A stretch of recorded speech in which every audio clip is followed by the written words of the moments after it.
এর আগে কথা বলেছিলাম টাস্ক কোয়েশ্চেন টাইপ নিয়ে, টাস্ক 1 এবং টাস্ক 2 এর বলেছিলাম যে নতুন একটা জিনিস শিখবো।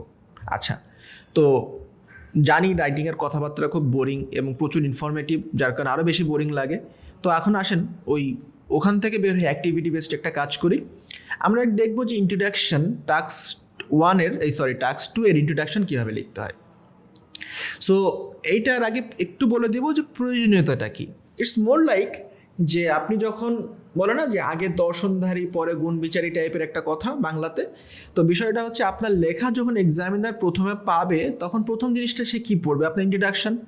এই ইন্ট্রোডাকশানেই যদি আপনি গোলমাল করে আসেন তাহলে এক্সামিনারের একটা ধারণা আপনার প্রতি চলে আসবে যে এই হচ্ছে এই লেভেলের রাইটার, এনার সম্পর্কে আমি এতটুকু এক্সপেক্ট করতে পারি।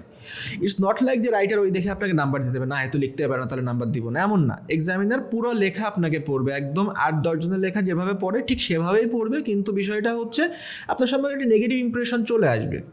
এটা আমরা বুঝি কীভাবে, কারণ যখন মকে আমরা খাতা দেখি তখন সেম কাজটা হয়, যে মকের খাতায় দেখা যায় কি যে স্টুডেন্টটা একটা মানে অ্যাভারেজ ইন্ট্রোডাকশান বা একটা বিলো অ্যাভারেজ ইন্ট্রোডাকশান লিখছে, আমরা ধরেই নিই সে ভালো রাইটার না। যদিও শেষ পর্যন্ত খাতা দেখার পরে দেখা যায় কখনো কখনো ভুল প্রমাণিত হই আমরা, কিন্তু মোস্ট কেসেসে দেখা যায় যে ভালো ইন্ট্রোডাকশান লিখতে পারে না তার লেখাও ওই লেভেলেরই, ফরম্যাট ঠিক নাই, গ্রামারে উল্টোপাল্টা করা হয়েছে, আগের জিনিস পরে কোহেরেন্স সমস্যা হচ্ছে। তো এই জিনিসটা আসলে মর্নিং শোজ দ্য ডে বলে একটা যে কথাটা আছে ইন্ট্রোডাকশানের ক্ষেত্রে খুবই কার্যকর। এটা আপনার ইন্ট্রোডাকশান ভালো হওয়া মানে আপনার লেখার প্রতি এক্সামিনারের একটা পজিটিভ ইমপ্রেশন চলে আসলো। তো ইন্ট্রোডাকশানে কী কী কাজ করতে হয় সেটা নিয়ে আমরা একটু প্রথমে কথা বলি। প্রথমে বলছে যে কোয়েশ্চেনটাকে একটু থেমে কোয়েশ্চেনটাকে পড়েন। আমরা পরীক্ষার হলে মারাত্মক অধৈর্য হয়ে যাই যে কোয়েশ্চেন পড়ে ফেলছি লিখে ফেলতে হবে, এটা না। কোয়েশ্চেন পড়েছেন বুঝেছেন আবার 3বার পড়েন। একটা কোয়েশ্চেন আমি আমার ক্লাসে যেটা বলি যে একটা কোয়েশ্চেন আপনি বোঝার পরেও আরও 3বার পড়বেন, কারণ কি অনেক সাডেল ব্যাপার থাকে যেগুলো আমরা পরীক্ষার প্রেশারে এবং ওই মোমেন্টে ধরতে পারি না, এবং কোয়েশ্চেন না বুঝে যদি একবার লিখে ফেলি হাফ ওয়েতে যদি বুঝতে পারি বা শেষ করেও বুঝতে না করি, টোটাল জিনিসটাই ডিভিয়েটেড হয়ে যাবে। আমরা একটু আগে দেখছিলাম মার্কিং ক্রাইটেরিয়াটা কতটা ডিফিকাল্ট। সো একটা পার্টে খারাপ হয়ে যাওয়া মানে টোটাল জিনিসগুলোতে খারাপ ইম্প্যাক্ট পড়বে সেটার। তো যার কারণে ইন্ট্রোডাকশান, ক্লিয়ার একটা ইন্ট্রোডাকশান লেখাটা খুবই জরুরি, এবং কোয়েশ্চেনটা বুঝতে পারাটা তার জন্য তার থেকে বেশি জরুরি। তো আমরা থামবো, প্রথমে কোয়েশ্চেনটা পড়বো, বুঝতে পারলেও 3-4 বার পড়বো, পড়ার পরে ক্লিয়ারলি বুঝবো এবং কী টাস্ক আমাকে দেওয়া হচ্ছে টাস্কটা বোঝার চেষ্টা করব। হওয়ার পরে আমরা এবার যাব একটা জেনারেল স্টেটমেন্ট লেখার জন্য। জেনারেল স্টেটমেন্ট কি? একটা কোয়েশ্চেন সম্পর্কে তার বেসিক একটা কথা বলা বা তার একটা ব্যাকগ্রাউন্ড নিয়ে কথা বলা। সাপোজ আপনার কোয়েশ্চেনে কথাবার্তা বলা হচ্ছে যে স্টাডি অ্যাব্রোড নিয়ে, যে পড়াশোনা শেষ হওয়ার পরে স্টুডেন্টদের বাইরে পড়তে যাওয়া উচিত, আবার কেউ বলছে না বাইরে না দেশে পড়ালেখা করা উচিত বা চাকরি বাকরি করা উচিত। তাহলে আমাদের মেন টপিক কী, যে হায়ার স্টাডি অ্যাব্রোড এটা নিয়ে। তাহলে এই থিমটাকে আমি পিক করে ওই থিম নিয়ে একটা সেন্টেন্স লিখবো, ভেরি সিম্পল সেন্টেন্স, কোনো ঝামেলার মধ্যে যাব না।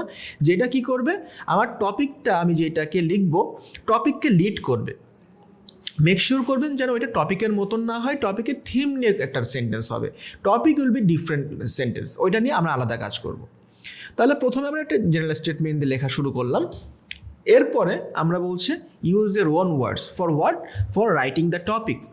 আপনাকে কোয়েশ্চেনে যে প্রম্পটটা দেওয়া হবে প্রম্পটটাকে আপনাকে প্যারাফ্রেজ করতে হবে, এবং এই প্যারাফ্রেজিংয়ের মাধ্যমে আপনি বোঝাবেন এক্সামিনারকে যে যেই কোয়েশ্চেনটা দেওয়া আছে আমি এইটাকে এইভাবে বুঝেছি এবং এইভাবে লিখতে যাচ্ছি। আপনি যদি এক্সামিনার ওয়ার্ড হুবহু কপি করেন তাহলে যেটা হবে সেটা হচ্ছে এক্সামিনার বুঝবে দুইটা জিনিস, যে আপনি 1 নম্বর আপনার গ্রামাটিক্যাল রেঞ্জ অ্যান্ড অ্যাকুরেসি এতটাই লিমিটেড যে আপনি অন্যের কথায় নিজের ভাষায় লিখতে পারেন না। 2 নম্বর যেটা প্রবলেম ফেস করবেন সেটা হচ্ছে যে ওয়ার্ডসগুলো আপনি লিখেছেন কপি করে সেই ওয়ার্ডসগুলো কাটা, মানে সেইগুলো জন্য কাউন্টেড হবে না সেইগুলো, কারণ সেগুলো আপনার নিজের ওয়ার্ড না। সো এক্সামিনার ওয়ার্ড যদি টেস্ট রাইটারের ওয়ার্ড বা কোয়েশ্চেনের ওয়ার্ড যদি আপনি লেখেন খাতায়, এমন না যে ওয়ার্ডটা লেখাই যাবে না, যদি এক্স্যাক্ট হুবহু যেই সেন্টেন্স আছে ওই সেন্টেন্সটা হুবহু লেখেন তাহলে সেই ওয়ার্ডগুলো কাউন্ট হয় না। এটা একটা সমস্যা। তাহলে আমাদেরকে প্যারাফ্রেজিং শিখতে হবে। প্যারাফ্রেজিং শেখার সিস্টেম হচ্ছে আপনি কোশ্চেনটা শুনে বুঝে বাংলায় যদি আপনি নিজের মতন বলতেন, যেটা বলতেন না ওটার ইংরেজিতে লেখেন। অর্থাৎ ওই কোশ্চেন দেখে ইন্ডিভিজুয়ালি সিনোনিম গ্রামার এসব নিয়ে কাজ করতে হবে না। আপনি যা বুঝছেন সেটা আপনার মতন করে আপনি ব্যাখ্যা করবেন। এটা হচ্ছে প্যারাফ্রেজিংয়ের কাজ। মুভিং অন, আপনার পজিশনটা নিতে হবে। পজিশন কি, আপনাকে যদি বলা হচ্ছে আপনি এগ্রি করেন নাকি ডিসএগ্রি করেন, আপনি বলবেন হ্যাঁ আমি এগ্রি করি বা ডিসএগ্রি করি, বা এই কোশ্চেনে আমি অ্যাডভান্টেজ বেশি বা ডিসঅ্যাডভান্টেজ বেশি, বা এই সমস্যার এই প্রথম ভিউটা ভালো বা সেকেন্ড ভিউটা ভালো। তাহলে এই যে পজিশনটা আপনাকে ইন্ট্রোডাকশানে নিয়ে নিতে হবে যে আপনি কোন দিকে যাচ্ছেন, এবং এক্সামিনারকে পরবর্তীতে এটাও বলতে হবে যে এইটা হচ্ছে আমার পজিশন, আমি এইভাবে প্ল্যান করছি এসেটা লেখার জন্য। অর্থাৎ আমি প্রথম ভিউকে সাপোর্ট করছি, কিন্তু এই এসেতে আমি দুইটার ভিউ আলোচনা করব এবং আমার অপিনিয়নটাকে জাস্টিফাই করব। বা আমি বলছি ডিসঅ্যাডভান্টেজ বেশি, কিন্তু আমি অ্যাডভান্টেজ এবং ডিসঅ্যাডভান্টেজ দুটো নিয়ে আলোচনা করব এবং শেষে এসে বলবো যে কেন আমি এই ভিউটাকে সাপোর্ট করেছিলাম। এটা হচ্ছে আপনার প্ল্যান এসের জন্য। তাহলে একটু আমরা রিভিউ করি যে কি কি করতে হবে।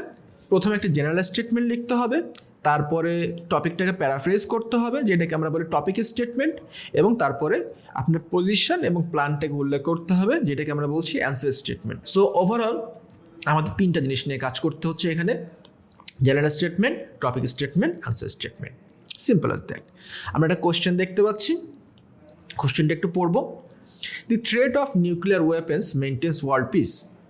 Nuclear power provides cheap and clean energy. The benefits of nuclear technology far outweigh the disadvantages. To what extent do you agree or disagree? আপনাকে বলা হচ্ছে নিউক্লিয়ার এনার্জির মাধ্যমে ওয়ার্ল্ড পিস বজায় থাকে, আবার এদিক থেকে এটা চিপ অ্যান্ড ক্লিন এনার্জি পাওয়া যায়। এখন এটার যে সুবিধা আছে অসুবিধার থেকে অনেক বেশি। তাহলে সুবিধাগুলো বেশি কি বেশি, অনেক যে বেশি এই কথাটা যে ওরা দাবি করছে এটার সাথে কি আপনি একমত নাকি একমত না, এইটা আপনাকে বলতে হবে। তাহলে কোয়েশ্চেনের টাস্ক আছে একটা, যে আপনি এগ্রি করেন নাকি ডিসএগ্রি করেন সেই দিকে। আচ্ছা, মুভিং অন। একটা জেনারেল স্টেটমেন্ট লেখা হয়েছে, কি বলেছে? Nuclear technology has been around for many years. দেখেন এখানকার মেইন থিম কি ছিল? Nuclear technology. And nuclear technology নিয়ে একটা সিম্পল সেন্টেন্স লেখা হয়েছে। এটা একটা ব্যান্ড এইড স্যাম্পল। সো ভালো, আমরা যেটা মনে করি সিম্পল সেন্টেন্সের মধ্যে ভালো মার্কস পাওয়া যায় না, কোথাও কোথাও সিম্পল সেন্টেন্সটা খুবই জরুরি, যেমন beginning of your any paragraph. আচ্ছা, মুভিং অন। টপিক স্টেটমেন্টে কি বলেছে? Whether this technology is used for weapons of mass destruction or as a source of energy, many of the belief that the use of nuclear energy has more advantages than disadvantages. মানে এই যে কথাটা টপিকে ছিল, ওই topic কথাটাকে নিজের ভাষায় এবার লেখা হয়েছে যে এটা মানে মাস ডিস্ট্রাকশনের কারণ হোক বা সোর্স অফ এনার্জি হোক, অনেকেই মনে করে এটার অ্যাডভান্টেজ ডিসঅ্যাডভান্টেজ তো অনেক বেশি, সেটাকে আমরা বলা হয়েছে। পজিশনে আমরা কি বলেছি? পজিশনে আমরা বলছি, in my opinion nuclear technology can indeed be very efficient energy source. এটা অনেক ভালো সোর্স হতে পারে। However nuclear weapons poses such enormous destructive power that any benefits that this technology may offer to mankind are not enough to consider its potential devastating effects. মানে বলছে যতই এটা ভালো দিকগুলো থাকুক না কেন, এর ভয়াবহতা, নেগেটিভ দিকের যে ভয়াবহতা, এটার কাছে কোনো কিছুই আসলে কিছু না। তার মানে এইটার আমি যে আমার পজিশনটাকে আমি বলছি যে নিউক্লিয়ার এনার্জি ঠিক আছে, এইটা ভালো আছে, ওটা ভালো আছে, সব ঠিক আছে, কিন্তু এটার নেগেটিভ দিকটা এতটাই ভয়াবহ, আমি এটার সাথে এগ্রি হতে পারতেছি না। এবং প্ল্যানে আমি সেই কথাটাই বলছি, this essay will address why this drawback of nuclear technology outweigh the benefits and will include relevant examples to support this position. অর্থাৎ আপনি প্ল্যান এসেটাতে আপনি কিভাবে লিখবেন সেটার একটা প্ল্যান আপনাকে ওখানে দিয়ে দেওয়া হলো। আচ্ছা, তো মোটামুটি এই ছিল আমাদের ইন্ট্রোডাকশন লেখার নিয়ম। আই গেস আপনাদের অ্যাটলিস্ট একটা সমস্যার সমাধান হলো যে কিভাবে টাস্ক 2 এর ইন্ট্রোডাকশনটা লেখা যায়। সো আরেকবার ফাইনাল রিভিউ করছি। 3টা টপ পয়েন্ট লিখি আমি ইন্ট্রোডাকশানে: general statement, topic statement, answer statement. General স্টেটমেন্টে কী লিখি? Just the main theme of the sentence নিয়ে একটা সিম্পল সেন্টেন্স, তারপরে 2 নম্বরে এসে আমরা টপিকটাকে প্যারাফ্রেজ করি, এরপরে আমাদের পজিশন কী এবং আমরা কীভাবে সেটাকে ডেভেলপ করার প্ল্যান করছি সেটা নিয়ে কথাবার্তা বলি। সো এই ছিল মোটামুটি আমাদের আজকে ইন্ট্রোডাকশান লেখার যেই সেশনটা বা আমাদের আজকে ডেমোর যে সেশনটা সেটা। তো আশা করছি ইন্ট্রোডাকশান নিয়ে আপনাদের আর সামনে থেকে কোনো প্রবলেম থাকবে না। যদি কোনো প্রবলেম থাকে অবশ্যই আমাদের সাথে যোগাযোগ করবেন। Thank you. আপনি কি IELTS 7 বা তার বেশি স্কোরের স্বপ্ন দেখছেন? আপনার ইংরেজি প্রফিসিয়েন্সি ভালো, কিন্তু কিভাবে লক্ষ্য পূরণে এগোবেন তা বুঝতে পারছেন না? তাহলে শুনুন, এখনই সময় আপনার স্বপ্নকে বাস্তবে রূপ দেওয়ার। আপনার জন্যই তৈরি করা হয়েছে মেগাম্যান প্লাসের IELTS অ্যাডভান্স কোর্সটি। আমাদের এই কোর্সে আপনি যা যা পাচ্ছেন: 2.5 মাসের ইন্টেন্সিভ প্রোগ্রাম, মেইন এক্সামের এনভায়রনমেন্টে 8টি পার্শিয়াল মক এবং একটি full length mock, reading room facilities এবং টিচার গাইডেন্স, এবং কোর্স শেষে 6 মান্থস পর্যন্ত ফ্রি প্র্যাকটিস ক্লাস। আর সবচেয়ে বড় সুবিধা, মেগাম্যান প্লাস হলো IDP authorised main IELTS test venue. এখানকার যেমন মক টেস্টগুলো যখন আমি দেই, এক্সাম হলের যেরকম এনভায়রনমেন্ট ছিল সেম এক্সাম ভেন্যুতেই কিন্তু আমাদের মক টেস্টগুলো নেওয়া হয়েছে। তো এটা অ্যাকচুয়ালি আমাকে মেন্টালি স্যাটিসফাই করছে যে না, আমি তো এই সেন্টারে আগেও পরীক্ষা দিছি, সো ওই দিক থেকে আমি কিছু অ্যাডভান্টেজ পাইছি। আমার সব রকমের প্রবলেম সলভ হচ্ছিল। সো আই থিঙ্ক আমার ক্লাসগুলো অ্যাকচুয়ালি খুবই ভালো হয়েছে। আমি নিজে যেহেতু এতদিন ধরে মেগামাইন্ডের সাথে জার্নি, সো ওই এক্সপিরিয়েন্স থেকে আমি অবশ্যই বলবো যে যদি আইএলটিএস এর ব্যাপারে কমপ্লিট একটা প্রিপারেশন চায়, then Megamind class would be the best. কি বুঝলেন? ওনারা কিন্তু সঠিক সিদ্ধান্ত নিয়ে নিজেদের সফলতা নিয়ে এসেছে। এখন সময় আপনিও আপনার 7+ স্কোরের জন্য সঠিক সিদ্ধান্ত নিন। আজই যোগাযোগ করুন মেগাম্যান প্লাসের বি ব্লকের ব্রাঞ্চে।